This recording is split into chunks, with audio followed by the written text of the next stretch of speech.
Hi friends, welcome back. चलो ये देखते हैं, अगर हिजबुल्लाह तुम्हारा भाई है तो इजराइल हमारा दोस्त है। Iran public opinion PM Modi मुस्लिम।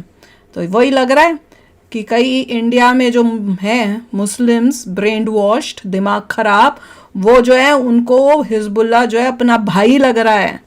वो खड़े हो रहे हैं हिजबुल्लाह के लिए। जब वहां से कोई मरता है, इजराइल उनका खात्मा करता है, तो इन्हें लगता है कि भैया इनका भाई गया, और वो क्या बोलेंगे उसको कि भाई वो क्या क्या बोलते, शहीद हुआ।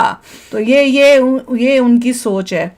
तो वीडियो शुरू करते हैं। वीडियो शुरू करने से पहले अगर आप चैनल पर नए हो और आपने अभी तक सब्सक्राइब नहीं किया तो जल्दी से पहले सब्सक्राइब के बटन और बेल आइकन को क्लिक कर लो, ताकि आपको हमारे सारे न्यू वीडियोस के नोटिफिकेशन मिल जाए जैसे हम अपलोड करें। अगर आपको वीडियो पसंद आता है प्लीज लाइक एंड शेयर। चलिए शुरू करते हैं। पता है ऐसे लोगों के लिए ना इनका इलाज क्या है कि अगर ये नौकरी करते हैं तो इनको उन कंपनीज को जो है इनको नौकरी से निकाल देना चाहिए।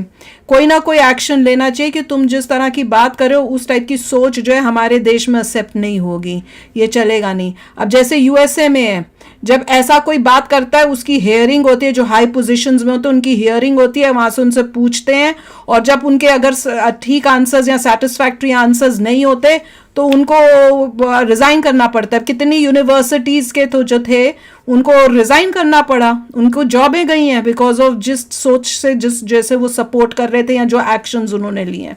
वैसे इंडिया में भी ऐसे स्ट्रिक्ट होने चाहिए कॉन्सिक्वेंसेस, ताकि लोगों के अंदर वो डर हो कि भैया गलत बोला तो हम फंसेंगे, हमारी पूरी जिंदगी जो है आगे का फ्यूचर जो है वो तबाह हो जाएगा। तो चलो देखें क्या हुआ। इजराइल के बाप की जगह है वो। ये भारत पाकिस्तान के बाप की जगह थी। लियो पाकिस्तान तो आप इजराइल को कैसे बोल रहे हो? वो तो ले ही रहे, पीओके लेने पे आ गए। तुम्हारे क्या रिश्तेदार लेकर गया? इजराइल मददगार है हमारा, क्यों नहीं देंगे? फिलिस्तीन तुम्हारा रिश्तेदार है, हमारा भाई है। भाई का भाई है, हमारा खून है, मुसलमान है वो। तो फिर पाकिस्तान भी होगा जो फेंक रहा था हमारे हिंदुओं पे। हाँ, इधर के मुसलमान से मतलब नहीं है जो बंटवारे के वक्त साथ का था, फिलिस्तीन में था। कहाँ हो रहा है जुल्म तो हिंदुस्तान पे भी हुआ। किसने करा? घटनाएं हुई, पाकिस्तान ने करा। किसने कारगिल युद्ध किया था? किसने 62 का युद्ध किया? किसने 71 का किया? किसने पुलवामा का हमला किया? जिस इजराइल ने 71 की जंग में 62 की जंग में हमारा साथ दिया हो ना, नमक हरामी हम तो कर नहीं सकते। और वो फिलिस्तीन क्या है, हमास क्या, हमें रद्दी भर मतलब नहीं है उससे। मेरी तरफ से तो आज का जाता है कल वो डूबे, हमें क्या लेना है? हमें भारत के मुसलमान से मतलब होना चाहिए, भारत के सिख से मतलब होना चाहिए, भारत के बौद्ध से मतलब होना चाहिए, भारत के हिंदू से मतलब होना चाहिए, भारत के जो राजा बना करके प्रधानमंत्री के रूप में बिठाया उनसे मतलब होना चाहिए। हमें अदर से कोई चीजें लेना देना नहीं है। और जो यहाँ पर आकर के हमास फिलिस्तीन का समर्थन करते हैं, जब हम राम मंदिर के लिए इतना पैसा जोड़ सकते हैं तो इनको वहां भेजने के लिए भी पैसा जोड़ते हैं। फ्लाइट पकड़ो, जाओ उधर, लड़ाई लड़ो इजराइल के खिलाफ। अच्छा, क्या लगता है कि सिर्फ यहाँ से ही बयानबाजी होगी या ये लोग वहाँ पे जाके समर्थन भी करेंगे जमीनी? सर, एक बिजली बम इनके घर के बाहर फट जाए ना, ये दुबक के अंदर घुस जाते हैं। ये जाएंगे इजराइल का मुकाबला करने के लिए। ये मूर्खता है। भारत का माहौल कैसे खराब करना है, इनकी वो सोच है कि भारत में यार 10 साल हो गए, आज तक कांग्रेस के पढ़े लिखे लीडर आ गए। जवाहरलाल नेहरू जी ने सत्ता संभाली, इंदिरा गांधी जी ने सत्ता संभाली, राजीव गांधी जी ने संभाली, नरसिम्हा राव जी ने संभाली, अपने मनमोहन सिंह जी ने संभाली। आज तक वाद नहीं खत्म कर पाए हर एक राज्य से। ये 10 साल के अंदर भैया ऐसा कौन सा कोहिनूर का हीरा वापसी आ गया भारत में जिसने हर राज्य से बम धमाके बंद कर दिए? वो कश्मीर का मुद्दा इतना सेंसिटिव मुद्दा था कि उसके बारे में बोलना भी पसंद नहीं करते थे। उसको सिर्फ 2 साल के अंदर, 1.5 साल के अंदर खत्म कर दिया। एक धारा 370 चेंज करके खून की नदियां बहाने की बातें होती थी, 1 इंच खून नहीं गुना। 1 लाख समथिंग करोड़ का टूरिज्म चला गया, चिनाब ब्रिज बन गया, वहां तिरंगा फाउंटेन के साथ गर्व से लहराया जा रहा है। कर्फ्यू लगने बंद हो गए। महबूबा मुफ्ती फारूक अब्दुल्ला जो वहां पर मुसलमानों को बलगराते थे, लोकसभा चुनाव में उनको लात मार के वहीं की कश्मीर की आवाम ने भगा दिया। ये बदलता भारत है। मेरा एक सवाल है, कल किसी ने मुझसे पूछा कि मुस्लिमों का नाता फिलिस्तीन से कलमे का नाता है, ठीक है, इनका कलमा वहां से आया या जो भी कुछ उन्होंने बताया कि कलमे का नाता। वो पूछ रहे कि हिंदुओं का क्या नाता है इजराइल से, क्योंकि तमाम वो काम करता है, राइट और रॉन्ग का नाता करते हैं, तो हिंदू उसको राइट और रॉन्ग, सही और गलत। हमारे में तो क्या है, आप एक किसी गरीब के घर भी चले जाएंगे ना, झुग्गी में भी, उसको भी अगर कोई अनाज दे करके गया होगा ना, तो वो शुक्रिया अदा भगवान का करेगा कि भगवान तूने किस रूप में आकर के मेरे घर में बच्चों का पेट भरने के लिए अनाज पहुंचा दिया। फिर उस बंदे का शुक्रिया अदा करेगा। वो एहसान फरामोश नहीं होगा, वो एहसान उसके खून के अंदर फरामोशी नहीं होगी। तो जिस इजराइल ने 62 और 71 की जंग में हमें लड़ाकू विमान दिए, नहीं तो ये तो कल को कहता है भैया पाकिस्तान ने ये ले लिया, उससे भी हमारा कलमा का नाता है। कसाब आके मार गया, उससे भी वही हमारा तो, कलमा का नाता वही है। तो। अफजल गुरु आके मार गया, उससे भी कलमा हाँ। का नाता है। कश्मीर में कश्मीरी पंडितों को भगा दिया, उनसे भी हमारा कलमा का नाता है। भैया कलमा का नाता तुम्हारा और पीस हिंदू रहा है, पीस सिख रहा है, पीस बौद्ध रहा है। एक अफगानिस्तान का इंडिया क्या रहा है। हालत कर दिया, पाकिस्तान में कितने हिंदू कितने सिख बौद्ध थे, country कितने रह first। गए, बांग्लादेश में कितने थे, Religion कितने first रह नहीं है, गए। उनका तब brain तक तुमने खराब है। नहीं कहा कि हमारा कलमा का नाता है, वहां गलत हो रहा है, तब तो आवाज नहीं उठाई तुमने, तब उठाई। और छोड़िए, हमारा अभिनंदन फंस गया। सेना का जवान तो सबकी रक्षा के लिए होता है, वो तो किसी जाति धर्म का नहीं होता, वो तो पर्टिकुलर किसी पार्टी का नहीं होता, वो सबके लिए होता है। अभिनंदन का विमान फंस गया इनके कलमा वाले भाइयों के वहां पे। किसी एक ने आवाज उठाई कि प्लीज कलमा वाले भाइयों हमारा अभिनंदन छोड़ दो, प्लीज छोड़ दो। वो तो मोदी की ताकत ही ले आए, और वो मोदी की ताकत यहाँ पे नहीं बताया, वहां के असेंबली में खड़ा हुआ उनका मिनिस्टर बोल रहा था, हाथ कब कपा रहे हैं, माथे पे पसीना आ रहा, अभिनंदन छोड़ दो। उसके बाद छोड़ो, कट्टर इस्लामी कतर के अंदर हमारे 8 सेना वायुसेना के वो फंस गए, उनको फांसी की सजा हो गई। किसी ने कहा भाई कलमा वाला भाई प्लीज वही तो, हमारे सैनिक और को सब छोड़ दे, वो किसी मुंह जाति के नहीं बंद करके है। टेप लगा के किसी ने बैठ कहा, तो जाते फिर हैं। भैया फिलिस्तीन से हमारा क्या नाता है भैया, तू भारत का है, भारत की बात कर। Exactly। 47 से हर एक मुस्लिम के आगे हाथ जोड़ के हिंदू कह रहा है, सनातनी कह रहा है गाय हमारी माता है, उसको प्लीज काट के खाना छोड़ दो, भाईचारा निभाओ। किसी एक ने आके पहल करी कि हाँ भाई हम भाईचारा निभाएंगे, हम काट के नहीं खाएंगे की?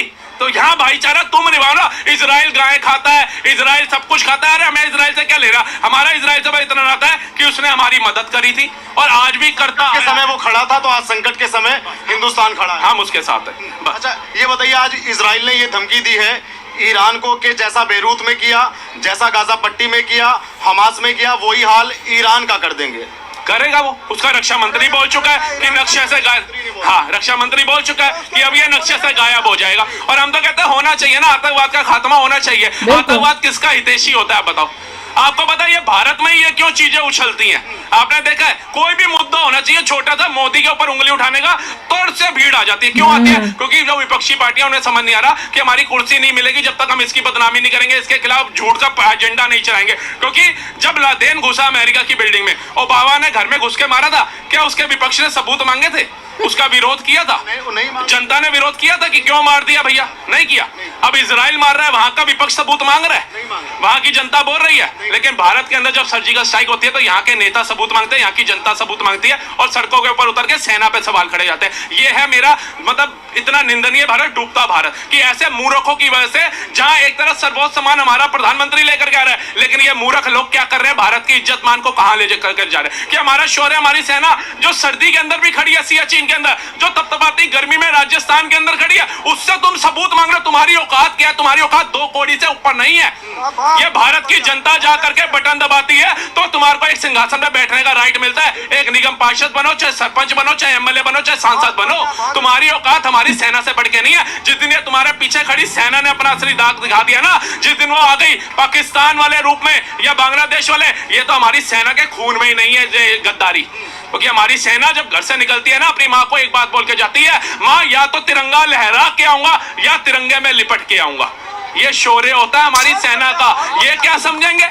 इनकी क्या औकात है? ये सेना पे प्रश्न चिन्ह उठाते हैं, अग्निवीर पे प्रश्न चिन्ह उठाते हैं। अग्निवीर की तरह एक बार मेहनत करके तो देखो राहुल गांधी जी, 55 साल उम्र हो गई, कितनी बार आपने देश रक्षा के लिए, कितनी बार आपने सामाजिक सेवा के लिए आगे आए हो? आप बताओ। लेकिन हाँ, प्रधानमंत्री मोदी को आग कैसे मारनी है, इशारे कैसे करना है वो पता है, लेकिन सांसद लोकतंत्र के मंदिर में झूठ कैसे फैलाना है वो पता है। लेकिन फिर भी गलती आपको बताता हूं, मुसलमानों की इतनी नहीं है जितना भटके हुए दोगले हिंदुओं की है। आज आप भारत के विपक्ष की बात कर रहे हैं और मैं आपसे एक सवाल ये पूछूंगा कि जब से ये 1 साल से वोट चल रहा है, 2023 का जो अक्टूबर था 7, उसमें हमास ने पहला अटैक किया था इजराइल के ऊपर, यानी कि आज पूरा 1 साल हो चुका है। लेकिन मैंने देखा कि इजराइल का जो विपक्ष है वो बिल्कुल इजराइल के साथ में खड़ा है। मतलब जो बेंजामिन नेतन्याहू जो वहाँ के अभी वर्तमान में जो पीएम है वो उनके साथ में खड़ा है। अगर ऐसी स्थिति भगवान न करे कि युद्ध की स्थिति कोई भारत में बने, क्या यहाँ का विपक्ष उस समय की सरकार का साथ देगा, या मतलब क्या लगता है, क्या कल्पना है आपकी? देखिए एट प्रेजेंट जो सिचुएशन मैं देख रहा हूँ, जैसे अलग अलग लोग निकल के आ रहे हैं, फिलिस्तीन हिजबुल्ला, कितने मारोगे, हर घर से हिजबुल्ला मिलेगा, और बच्चों को आगे किया जा रहा है कश्मीर में, तो ये बहुत निंदनीय बात है। इस समय तो बल्कि उस समय नहीं कि जब वो करेगा गागू घी नहीं, एट प्रेजेंट विपक्ष को आकर के बोलना चाहिए सांसद के अंदर कि मोदी जी भगवान ना करे, अगर हमारे विपक्ष की जरूरत तुम्हें तो कदम के कदम साथ मिला करके साथ खड़े हैं। हमारे लिए देश से बढ़ के कुछ नहीं है। कुर्सी आज नहीं तो कल हम ले लेंगे, इलेक्शन आज नहीं तो कल ले लेंगे, लेकिन मोदी तेरे साथ खड़े हैं। बोला किसी ने? बोलते तो कहना चाहिए, वोट भी मिलते हैं। चाहिए, लेकिन वो क्या कह रहा है? जब मोदी जी ने बोला पकोड़ा तलने वाली बात कि उससे रोजगार मिलता है, तो इन्होंने खिलखिली उड़ा दी। आज ये क्या कह रहे हैं? युवाओं को जलेबी बनाओ, फैक्ट्री लगवाऊंगा। मतलब अब जुआ जलेबी तलता अच्छा लगेगा, लेकिन पकोड़े का रोजगार करते हुए उसका अभिमान शरीर नीचे गिर रहा था। तो मूर्ख बनाना कोई विपक्ष से पूछे और भारत की जनता से पूछे, जो अपने मंदिरों को टूटता हुआ देख करके, अपने हिंदू भाइयों को मरता हुआ देख करके, अपने जितने भी आसपास की बहन बेटियां उनके बलात्कारों की रेशो बढ़ता हुआ देख करके, उसके बाद भी ऐसे लोगों को वोट देते हैं। क्या कहेंगे आज इजराइल के विपक्ष के बारे में? कुछ तारीफ करेंगे? क्या क्या कहना चाहेंगे? देखिए, विपक्ष ने अगर तारीफ करने जो के काम किया होता मैं जरूर करता। राहुल गांधी जी, इजराइल के विपक्ष की बात कर रहा हूँ। इजराइल वो तो सल्यूट है भाई साहब, उसे भी तो पता मेरा देश रहेगा तो मैं इनके खिलाफ लड़ूंगा, तब मेरा परिवार रहेगा, उसके लिए तो मैं कमाने धमाने के लिए आऊंगा सत्ता में। जब मेरा देश ही खत्म हो जाएगा तो मैं किसके लिए लड़ूंगा? ये समझदारी उसके जो युवा हैं वो विदेशों में नौकरियां कर रहे थे, सब छोड़ करके आ गए इजराइल में, अपने सेना के साथ खड़े हो गए, अपने देश के साथ खड़े हो गए। यहाँ पर अभी दिल्ली में खड़े हैं, किसी से पूछ लो, मैं गर्लफ्रेंड के साथ डेट पे हूं, कोई डोमिनोज में मिलेगा, कोई पिज्जा हट में मिलेगा, कोई आपको पार्कों में मिलेगा, कोई पिक्चर हॉल में मिलेगा। देश के साथ कौन है? ये गौरी शंकर मंदिर है, सावन आता है, यहाँ पे कतार लग जाती है सैकड़ों मीटर की, ठीक है। भगवान न करे जब इसी मंदिर को आ जाती है बात, या भारत के किसी मंदिर को आती है, वो हिंदू कहां चला जाता है? झंडे वाला मंदिर आज जाकर के देखो, नवरात्रे चल रहे हैं, कदम रखने की जगह नहीं है, कदम रखने की। जब उसका गेट तोड़ा जा रहा था तब वो हिंदू कहां थे? आज एक झांसी की रानी की मूर्ति लगनी है तो हजारों मुसलमान सड़कों के ऊपर है कि हमारी ईदगाह के यहाँ पे झांसी की रानी नहीं लगने लगे, जबकि वो किसी के भगवान की मूर्ति नहीं लग रही, किसी धर्म की नहीं लग रही, वो वीरांगना की लग रही है जो मुगलों से लड़ी थी, और जिसमें तो मुसलमान का बच्चा, हिंदू का, सिख का, बौद्ध का, सबने पढ़ा होगा कि बुंदेले हरबेलों के मुंह से हमने सुनी कहानी थी, खूब लड़ी मर्दानी, वह तो झांसी वाली रानी थी। देखो आज हो रहा है, लेकिन तुम्हारे मंदिर तोड़ दिए जाते हैं, हिंदुओं के नरसंहार हो जाते हैं, तुम चुप बैठे हो। तुम्हें पिज्जा खाने से मतलब है, तुम्हें मॉल में घूमने से मतलब है, तो हिंदुओं को कितना तुम जगाओगे? हिंदू सोया है, वो सोता है आज कमाओ, शाम को खाओ और रात को सो जाओ, बस। राहुल भाई, उनके बारे में क्या कहना चाहेंगे जो भारत में रह के हमास जैसे संगठन का साथ दे, या किसी ऐसे व्यक्ति की जो हानिकारक हो उसकी मौत पर शोक मनाए, मातम मनाए, उसके लिए कैंडल मार्च करे, उसके लिए पैदल मार्च करे? देखिए, एक चीज होनी चाहिए, एक कानून ये भी बनना चाहिए, जो हमारे देश के अंदर रह करके विदेश का गुणगान करेगा, आतंकवादी देशों, आतंकवादी गतिविधियों का जो उनका सम्मान करेगा, उनका साथ देगा, देशद्रोह का मुकदमा लगा करके अंदर डाल देना चाहिए। सरकार इसमें असफल क्यों है? 10 साल से मोदी जी की सरकार है, बनाना चाहिए था ऐसा कोई काम। कह रहा हूं ना, अब आवाजें उठने लगी तो अब करना चाहिए। हर एक चीज का ना एक समय होता है। जैसे देखिए कि हमने सुबह उठ के ही जॉब पे जाना है, रात को आधी रात को उठ के नहीं जाएंगे, हर चीज का समय है। इसीलिए मोदी सरकार को अब उचित समय है, वो जब से आई है ना, उसने जो जो बिल पास कर दिए वो कोई आसान नहीं था। ये धारा 370 हटाना, कहते हैं 370 बड़ा आसान लगता है बोलने में, लेकिन उसको हटाने में कितना बड़ा जोखिम था, कितने विदेश के अंदर जो हमारे कंट्री के बहरूपी बैठे हैं ना, उनको जवाब देना था, चाहे यूएनओ क्यों ना हो। लेकिन पहले सबसे संबंध बनाए गए, उसके बाद महबूबा मुफ्ती के घर में घुसा गया, देखा गया कहां से ये पत्थरबाज आते हैं, कहां से तिरंगा जलाने वाले आते हैं, सारी जांच ली, उसके बाद महबूबा मुफ्ती को लात मारा गया, और हमारे को उसका परिणाम ये निकला कि पत्थरबाज गायब दिखे, सेना को कहते हैं हेलमेट उछालने वाले गायब दिखे, तिरंगा जलाने वाले वहां थे नहीं, कर्फ्यू लगना बंद हो गया। उसका जीता जाता उदाहरण था राहुल गांधी और प्रियंका गांधी, वहां बर्फ से खेल के आए और लद्दाख में बाइक राइडिंग करके आए, लेकिन जब से पैदा हुए आज तक नहीं गए कश्मीर में। ये है बदलता भारत। मोदी जी का शुक्रिया अदा करो कि तुम्हारे को भारत में ही स्विट्जरलैंड के दर्शन करा दिए, नहीं तो भैया तुम तो जा सकते थे, भारत की आवाम इतने योग्य नहीं थी, वो स्विट्जरलैंड पेरिस चली जाती। बहुत ही अच्छा बोला। जो मैं बोल बोल के थक जाती हूँ, समझा समझा के थक जाती हूँ, वो सारा यहाँ पे कवर हो गया कि भैया जाग लो। हिंदुओं को जागना बहुत इम्पोर्टेंट है, मुसलमानों को ये समझना सोचना सब आ जाना चाहिए कि भैया तुम 80 मुसलमान तुसी मुसलमान करोगे तो इस देश में तुम्हारे लिए जगह नहीं है। तुम्हारा दिमाग ठीक होना चाहिए। मेरा भारत, हमारा भारत, और भारत में जो भी रह रहा है वो सब हम हैं, और तुमको उनके साथ खड़ा होना है। तुम पैलेस्टीन के साथ खड़े हो रहे जस्ट बिकॉज वो मुस्लिम है, ये चलेगा नहीं। और इंडिया जो है, इंडिया वो राइट और रॉन्ग के बीच में राइट के साथ खड़ा होगा। वहां पे जो हुआ वो गलत किया पैलेस्टीन के लोगों ने, हमास ने। इजराइल जो है वो करेक्ट है, वो अपना बदला ले रहा है, उनके इनोसेंट लोगों को मारा गया है, वो बदला ले रहा है। क्यों? और अगर तुम्हें अभी तक ये नहीं समझ में आ रहा, हमास, हिजबुल्लाह, ये सब जो है ये अभी तक नहीं रुके हैं। ईरान अभी तक नहीं रुका, वो अभी भी इजराइल को तंग कर रहा है, उनके लोगों के ऊपर अटैक कर रहा है। तो किस मुंह से तुम उनको सपोर्ट कर रहे हो? तो हर एक चीज उसने बिल्कुल ठीक बताई, ऑपोजिशन के बारे में बताया, सब कुछ बताया।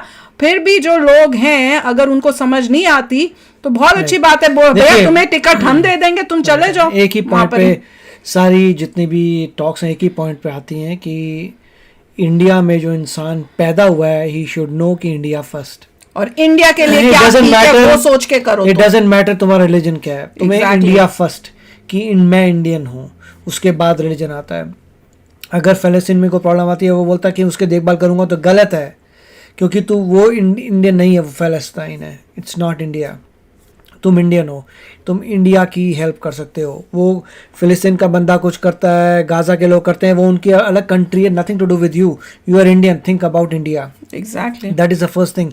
अगर ये बोलते नहीं ऐसा नहीं है, वो मेरा भाई है because of religion, then you are wrong, because पहले कंट्री नहीं, फिर तो तुम्हारे लिए पाकिस्तान भी तुम्हारा भाई हो गया। yes. कंट्री आती है, उसके बाद दुश्मन भी तुम्हारे भाई हो गए। Don't worry about other countries, अपनी कंट्री में भला कर लो, that is the biggest important thing. और अगर तुम ऐसी सोच रखते हो तो तुम देशद्रोही हो, Right. तुम्हारे लिए कोई जगह नहीं है इस देश के अंदर, बिकॉज कंट्री फर्स्ट तुमने की। एग्जैक्टली।